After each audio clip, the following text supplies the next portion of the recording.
A warning for listeners. This episode contains brief mentions of violence, sexual assault, and drug use.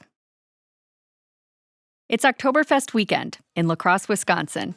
The small city along the Mississippi River is bursting with energy. People have made their way from the parade to the fest grounds, where you don't have to be German to show off your finest lederhosen, pretzel necklaces, and beer steins. In between the polka sets, some local bands take the stage, like Mr. Blink.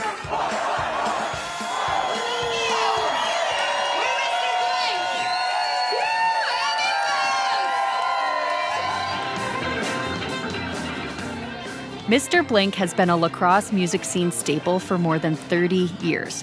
And for a lot of that time, Enrique Moré has played percussion with the group, energizing songs with congas and the tambourine. I always play with Mr. Blink because I like to play music too much. If you've seen live music in La Crosse any time over the last 40 years, you've likely seen Enrique play. Outside of Mr. Blink, the 69-year-old has filled in with different bands, played open mic nights, and showed up to impromptu jams. For many years, Enrique worked in the media center at Gunderson Hospital. He has roots in La Crosse. His circle of friends goes beyond the city's music scene. Wisconsin is his home. Enrique Pazo Moré. And you live here in La Crosse? I live in La Crosse longer than Cuba. But it didn't feel much like home when he first got here, when he was one of the few Cubans to settle in La Crosse after arriving in 1980. Because now only Enrique fly in the milk. Yes, Enrique refers to himself as a fly in the milk. Yes, and that's a Cuban saying. What he means is he's the only black guy in a sea of white people. Because when the weekend was a few Cuba, then nobody can see it. But now, ooh. Enrique came to the U.S. during the Mariel Boatlift. For 5 months in 1980, the Cuban government opened its borders. During that time, nearly 125,000 residents left Cuba for the United States. Boats were leaving all day yesterday into the night, and more will be leaving early this morning. And it's expected that some boats will return today with more refugees. And Enrique was one of the 15,000 migrants who were temporarily housed at Fort McCoy in the small western Wisconsin town of Sparta. I've casually known Enrique for about 15 years. I used to bartend at the Popcorn Tavern in La Crosse, where he's played music for decades. I'd ask him what it was like to leave his life in Cuba behind, to be sent to live on a military base in a completely new country, surrounded by strangers. Only some of them speak your language, unable to leave on your own. Every time I'd ask him about this experience, he'd say, "The past is the past. I don't like talking about the past." But now, he's opening up. Soy Omar Granados. And I'm Maureen McCullum from Wisconsin Public Radio. This is Uprooted.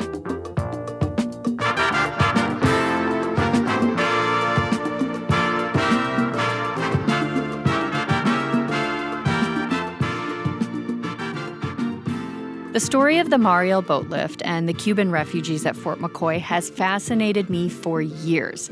I wanted to do a story on the 40th anniversary of the Mariel Boatlift for WPR's Wisconsin Life Project back in 2020. So I reached out to you, Omar. You introduced me to a number of Cubans living in La Crosse, guys that will be appearing on this podcast. Yes, I grew up in Havana, Cuba, and I have a very vague memory of the Mariel Boatlift. I was 5 years old when it happened. I moved to La Crosse about 9 years ago, and I'm now a professor of Spanish and Latin American Studies at the University of Wisconsin-La Crosse.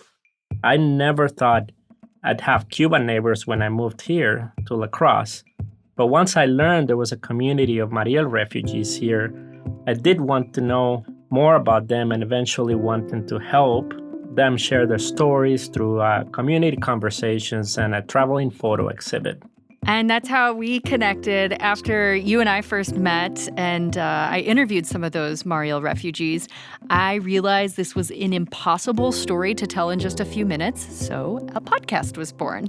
And in this podcast, Uprooted, we'll be covering a lot of ground: personal stories, history, politics, immigration, racism, media coverage, and how all these forces impacted the lives of some of our neighbors. At the heart of this project are the Cuban refugees themselves, like Enrique and his friends in La Crosse and Madison. These are guys who have become family to one another because of their time at Fort McCoy. They came to Wisconsin as young men in 1980.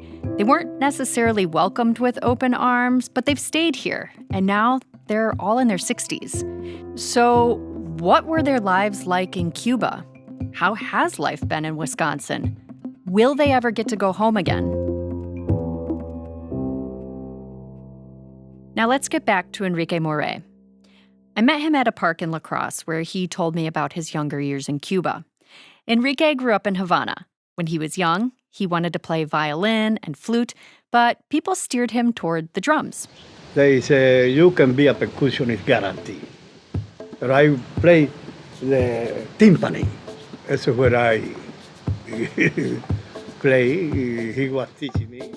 Music was in his blood. Enrique says he's related to the famous Cuban musician Benny Moré. Outside of music, he played soccer. He was a good student. Enrique was the oldest child, and he was close with his family. Everything, I did have a very good life in Cuba. My mother was very good. And then in 1959, the Cuban Revolution took place and Fidel Castro rose to power. Enrique was a kid at the time, but as he grew, he saw the revolution affect nearly every part of his life, and he didn't always like what he saw. When I was in another province, that's where they accused me to run them out against Castro. Enrique had been speaking out against Castro's communist government. He had a few reasons. For example, he says the Cuban government took away a home that had been gifted to him. And then there was an incident involving beer.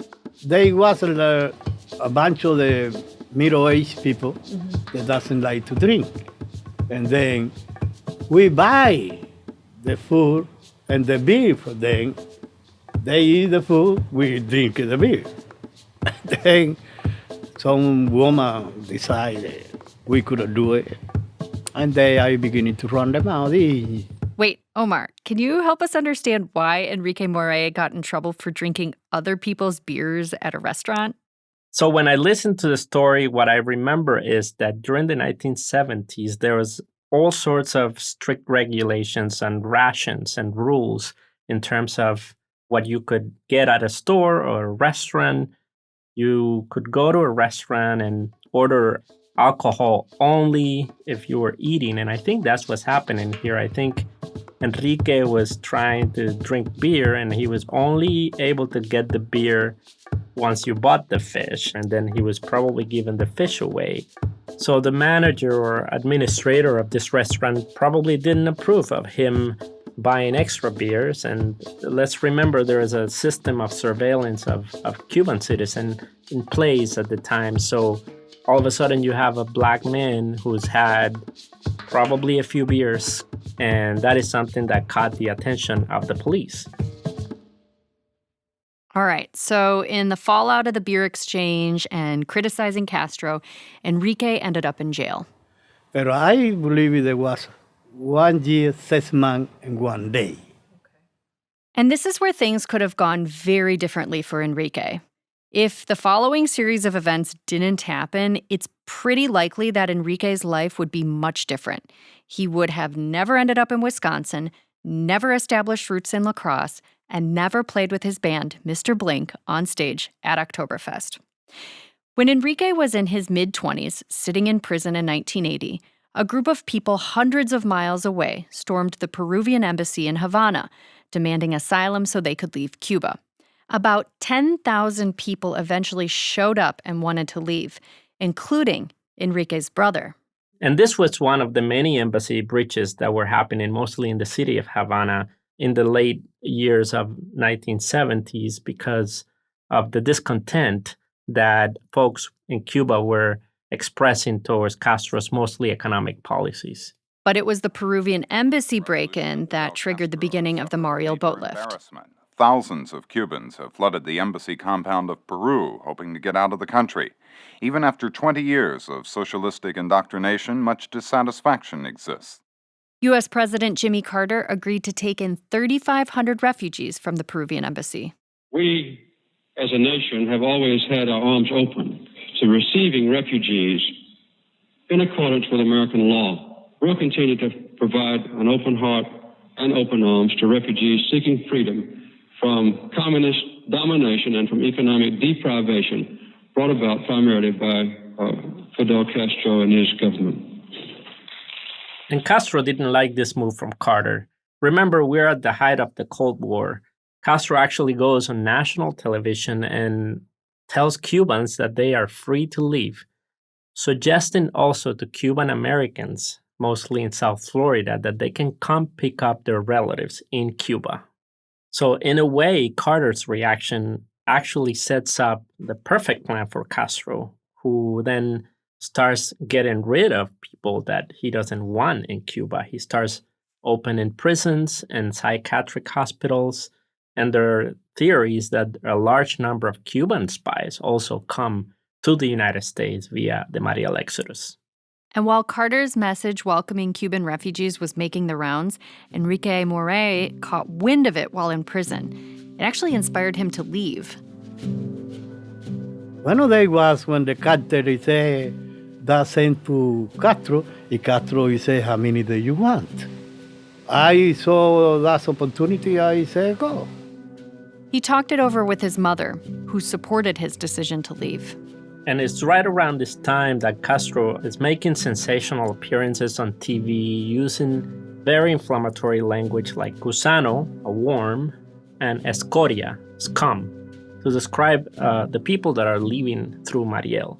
This inspires Cubans to start turning on people who want to go, creating yet another obstacle for people like Enrique, who are trying to leave. Enrique encountered those protesters during his bus ride to the port of Mariel. Soon after he arrived at the port, he boarded a boat with 11 other people. The trip across the Florida Straits to Key West was treacherous. It was bad weather. Oh, okay. Bad weather. We, in the middle of the night, we was ready to go. When I saw, I swear to God, there was like a 22 feet over. The waves? Yes. Holy yes, moly. A lot of people didn't make it. Because if you fall down, there's no time to come and pick you out. Luckily, everyone on his boat made it through. But that wasn't the case for other Cubans making the journey. Some fell overboard because of the waves, or because they had history with some bad people. Some enemy throw the people in the boat. Oh. Because coming from, they have a problem in prison. Finally, Enrique's boat approached land. I arrived in Key West at 2:45. Never forgot. The details are a little fuzzy on what happens next. As Enrique got off the boat, he had to navigate a somewhat chaotic scene where he was processed by volunteers and U.S. government officials. He says the captain of the boat was going to help him find his aunt, but then he came across someone handing out apples and using them as a religious offering. He was drawn in, but in that moment, he got separated from the captain. And when they come in, the guy said, they was looking for you. So you lost him? Well, no, they had to go because they was looking for me. Okay. And then the guy said, well, no, he went down there with these three women. Wow. Yeah, so if you would have stayed with them, you potentially wouldn't have gone to Fort McCoy? Yeah. Whoa. That one little moment completely changed the trajectory of your life. Just a few hours later, Enrique Moré was boarding a plane in the middle of the night to fly to Fort McCoy in Sparta, Wisconsin. He arrived June 3rd, 1980. Enrique became one of the nearly 15,000 Cuban refugees to go to Fort McCoy.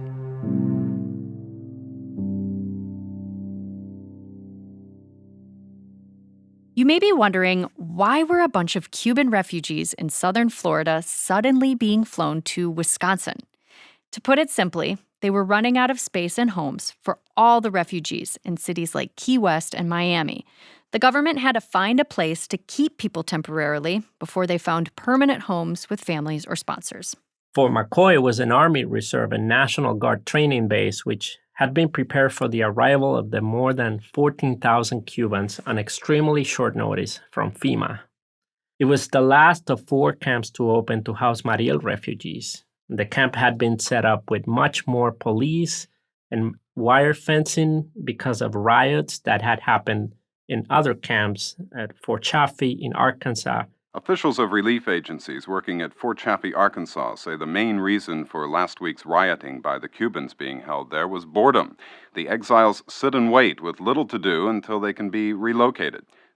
By June 23rd, in 1980, the Cuban refugee population at Fort McCoy had peaked at more than 13,000. Approximately 90% of that population was male, and the great majority were unskilled between the ages of 25 and 35 years old with no English skills. So Enrique says his experience at Fort McCoy was interesting. He worked in the visitor center and genuinely enjoyed the food. He played music, and he tried to have fun passing the time while living in the barracks. Party. Yeah. Like play music or? Party. Party. Because them people, what do they call it? The MP. The people in the army. Oh, yeah. The MPs? The military folks? People that work there? They just like bring in beer or? Beer. Beer was in the bar in Fort McCoy. Okay. Oh, I didn't realize there was a bar in there. Yes, Sounds like it was an unsanctioned underground speakeasy bar of sorts where people were low-key drinking to pass the time. Cubans who grew up in the revolution had been really good at living with limitations for decades. Enrique wanted to party, and he figured out how to do it. And Enrique and all the other Cubans are trying to continue a way of life from back home at Fort McCoy.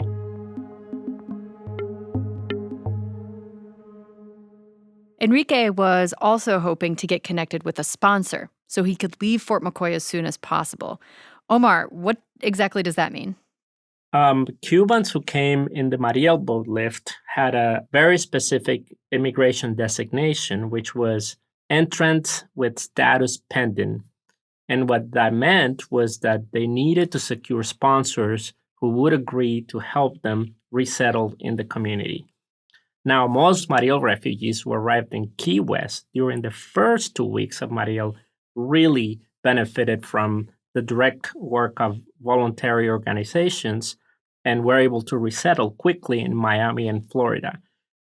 But those who were sent to Arkansas, Pennsylvania, and Wisconsin, however, did not have the same fortune. So many Black and homosexual Marielitos had ventured out of Cuba unexpectedly or had been forced to join in the boat lift. The entrant status pending designation put them in a very grim spot as it required them to be paroled out of the camps under a sponsor they did not know yet. Okay, so the sooner Enrique found a sponsor, the sooner he could get out of Fort McCoy, a place that he says could be pretty scary at times. He tried to avoid confrontation, but stood up for himself if someone threatened him. Because they was scary in there. In Fort McCoy. Yeah, just the people or like some of the people in general, or like the people working? People, because they coming from prison, they have a lot of enemies. Sure. Enrique does not like to go into details about his time at Fort McCoy. I don't want to even remember. Yeah. It was a Wild West. Yeah. Wild West. I mentioned earlier that I've been trying to get Enrique to talk with me about Fort McCoy for years. This is the most he's opened up to me. And it's typical. I've also encountered with Cuban guys in La Crosse. They don't want to talk too much about their time at Fort McCoy, and I think it's related to the trauma that they've experienced. Some have just forgotten about it. And honestly, I don't think there is a common thread, since all of them may have had different experiences at the fort. Let's not forget that this happened 42 years ago, and that's how memory works. So Enrique finally left Fort McCoy after 3 months. He found a sponsor who he still considers a mother figure. Over the decades, he's formed strong relationships with people in La Crosse and found family within the city's music scene, especially with his chosen brothers and sister in Mr. Blink.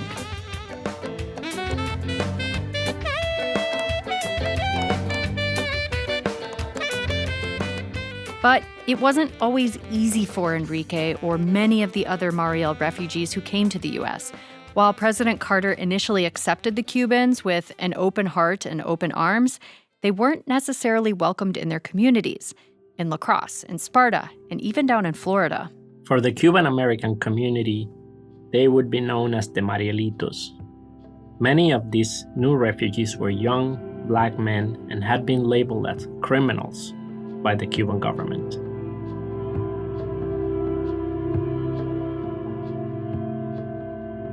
After the break, we'll hear from a teenager who was sent to Fort McCoy without his family, or so he thought.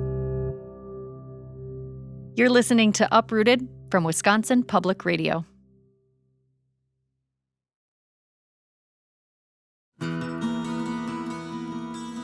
Hi, I'm Bridget Bowden, podcast host for WPR Reports. If you're enjoying Uprooted, then join me and Sean Johnson for Derailed. It's an investigative podcast about all the twists and turns in Wisconsin's saga for passenger rail. We tell the story of how the project came together, how it fell apart, and how it changed the state. To subscribe and find more, visit WPR.org/derailed or wherever you get your podcasts.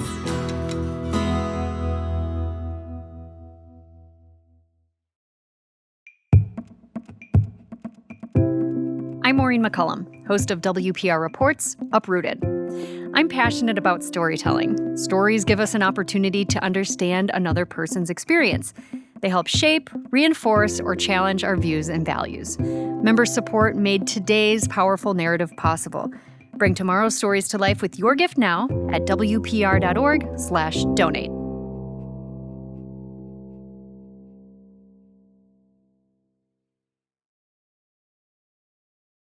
In 1980, nearly 15,000 Cuban refugees were sent to live at Fort McCoy in Sparta, Wisconsin during the Mariel Boatlift. About 300 of them were minors living without their family and under the custody of the state. People like Armando Rodriguez, who now lives in Madison, Wisconsin. So how did Armando, who was just a 16-year-old kid back in 1980, get here? Back in Havana, Cuba, Armando was hanging out with his friends one day. En Cuba, estaba yo en una esquina fumando marihuana con unos amigos míos. In Cuba, I was on a corner smoking marijuana with some friends of mine, and the police came and picked us up, and they sent us to juvenile prison. So I was already close to political problems. And we didn't have a lot of marijuana. It was just a joint, as they called it, a little cigarette. And that was the last day that I smoked marijuana. And after that day, I went many years without smoking marijuana because every time I smoke marijuana, I'm reminded of the separation of my family. Today, I don't smoke. 3.5 years in juvenile detention for smoking a joint. In its effort to build a perfect socialist society, the Cuban government was particularly strict about young people's social behavior and anything that could affect their ideology. They were very concerned about the influence from the United States, so this includes smoking weed. Police also had an extra eye on young black men. So, as the Mariel Boatlift was underway, Armando was sitting in juvenile detention. Cuban officials asked him if he wanted to go to the U.S. When I left Cuba, I left sort of confused.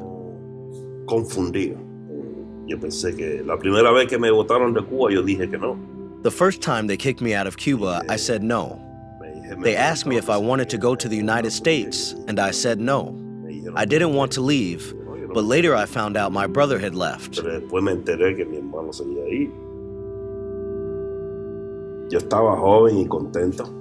I was young and happy. I was very happy and nervous. We arrived here in Key West, and then we arrived at Fort McCoy. Fort McCoy, I stayed for 5 months. En Fort McCoy estuve 5 meses. 5 months on a military base, a world away from his home back in Havana. At Fort McCoy, he started looking for his brother, Guillermo Rodriguez. He wanted to see him, feel some sort of connection to home. But his brother wasn't at Fort McCoy. It was another Guillermo Rodriguez. Me dijeron que mi hermano mayor se fue para los Estados Unidos. They told me that my brother had left for the United States. So I said, well, I'm leaving. Then when I got there, they gave me my brother's name. But my dad has the same name. Then I realized that it was my dad who had come, that it wasn't my brother. My brother had stayed in Cuba, and today he is in Cuba.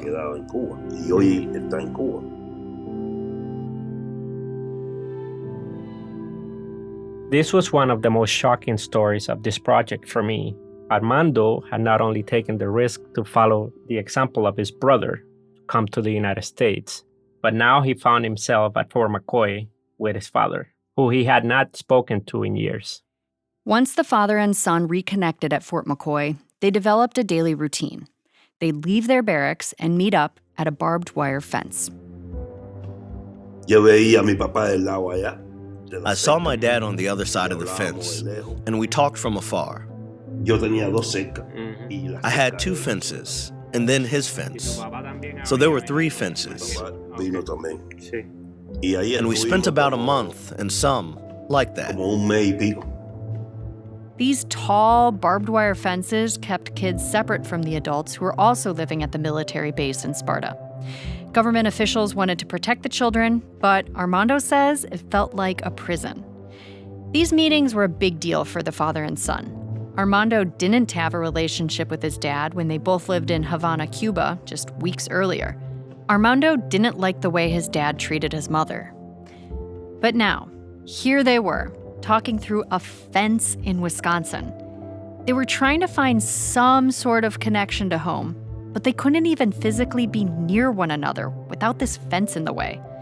Despite that barrier, the meetings were an escape from the chaos, disorientation, and new language in their new home. Other than these moments with his father, Armando doesn't share a ton of details about what he encountered while in Fort McCoy, but other miners have written accounts of their experiences at the military base. In fact, the staff at the Monroe County History Room give us a stack of these letters. I want to emphasize that everyone had different experiences at Fort McCoy. These teenagers who wrote these letters experienced some of the worst treatment there, and they were hoping someone would hear their story and help them. Some of the letters are disturbing and pretty hard to get through, like this one from Sergio Manuel Grimal Mayol, who was 17 years old. I came to the USA June 6th, and today is August 12th. I've been here in this place 66 days. They threatened to kill me 3 times. They also stole my clothes, but the worst thing that happened to me was when 2 black guys threatened to kill me if I didn't have sex with them. Find ourselves in a difficult situation.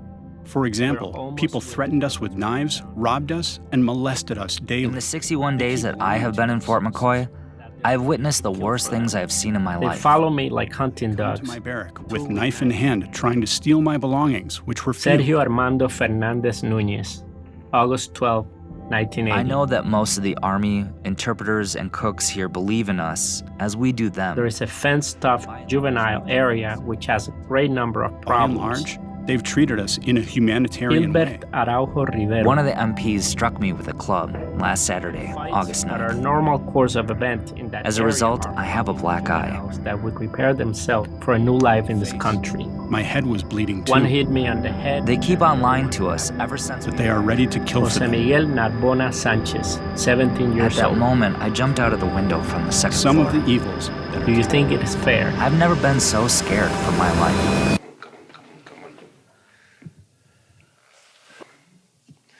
Miguel and Washington's younger brother. At Satori Arts Gallery in La Crosse, Armando Rodriguez is looking through a thick stack of papers. He's not a 16-year-old trying to survive at Fort McCoy anymore. He's in his 50s and has a good job in Madison. In this moment, the normally chatty, chill guy is silent. For about 20 minutes, he's been going through this seemingly mundane stack of papers with a bunch of names and numbers. But all these documents are blowing Armando's mind. This is a list of every single Cuban refugee who came through Fort McCoy. He's reflecting on his time there. And in the midst of his search, I found my father's name so far. you found your father? Yeah, Guillermo Rodriguez Hernandez. Can you read the rest of the line for us? Who? Can you, or like the name of the city and No, Havana. his birthday? On 1036? But this is the number. What does it feel like seeing your dad's name on that list? Weird. Like that. Can I take a picture of it quick? Omar, this was clearly an emotional moment for Armando. You could really see it in his eyes and through his silence. And to me, it seemed like he was almost reconnecting with his father, someone who he last saw at the fence at Fort McCoy in 1980. Yes, he found his father on this book, and he really froze, and he was shaking a little bit. Do you remember that? I mean, this is a 250-pound man, 6 feet tall, who's shaking in front of a book. And something had come full circle to him on what actually had happened in his life, when he saw that name there. He came to Fort McCoy chasing Guillermo, the brother, and 42 years later, here was the real Guillermo, his father, on paper.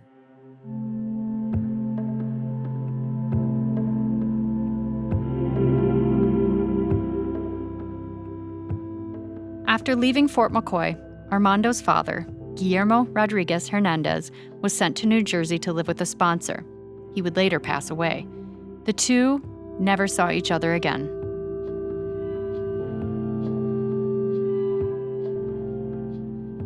Most Cubans who left Fort McCoy were like Armando's father. They left Wisconsin after connecting with family or finding sponsors. They went to cities like Minneapolis, New York, and even back to South Florida. But some people, like Armando, remained in southern Wisconsin, and places like La Crosse, Sparta, and Madison. They created lives here as bus drivers, fathers, and musicians. None of the people we talk with have been back to Cuba in 42 years. Many of them can't go back because of criminal convictions in the U.S. that prevent them from leaving and re-entering the country. Some people, like Enrique Moré, aren't interested in visiting Cuba anyways. So would you ever want to go back and visit Cuba? I can. You can, but would you want to? I don't know nobody in Cuba. Sure. Why I will go to Cuba? My grandma, my mother, they live longer. My grandma died like a few days before the 103. Her father was 108. It would be different if his mother and grandmother were still alive. Then he would want to visit them. But most of other Mariel refugees in Wisconsin, like Armando, feel different. I've never been able to visit Cuba. I would like to visit Cuba. I'm not allowed to go. And if I go, I can't come back. I'm in the same situation as everyone else who has committed a crime. Yeah.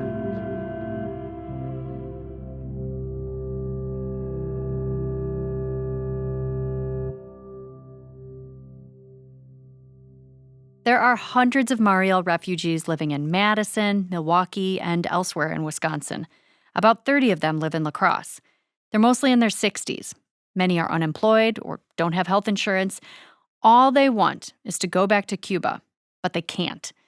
These are folks that you'll meet throughout this podcast. If I have the chance to go back home, the person will be going to the cemetery where my mother's buried. And I'm 63-year-old. Wow, times go fast, And I haven't given up. I have faith. Why can those Cubans get a second chance so they can go see their mama? Do you want to go back and visit also? Yeah, I want to go see my mama before she died. I can go to Cuba. Oh, you can? Yeah, I can go. The only problem is when I want to do my passport, I talk to my sister to send them my birth certificate. And when I see my birth certificate, that's wrong. That's not my name. Because when I tried to kill him, I always say, the reason I did it because I want to go back to Cuba. In the next episode of Uprooted, we'll dive into the history and lives of the Cubans who came to Wisconsin in 1980 as part of the Mariel Boatlift. And we'll talk about how the Cuban Revolution in 1959 led to thousands of Cubans coming to the U.S. in 1980. The revolution in Cuba has thrown out the Batista administration. Now the revolution must consolidate itself. The government must be organized to cope with the many, many problems that now face this country. The man upon whose strength all this depends is Dr. Fidel Castro.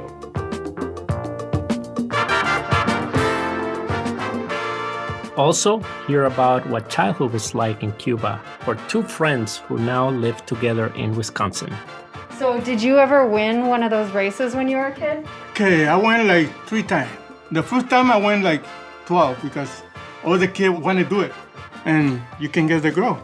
That's the one thing that my family taught me, to love and be kind. That's next time on Uprooted from Wisconsin Public Radio.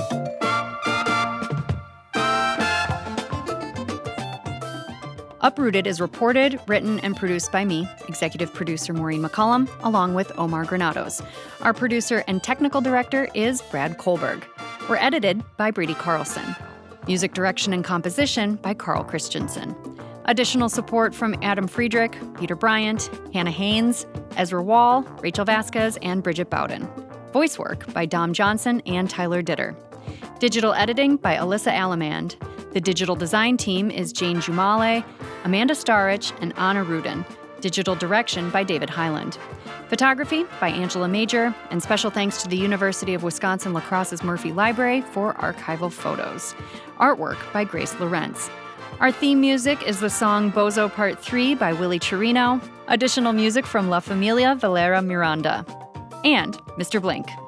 Archival audio from NPR's Research, Archives, and Data Strategy team.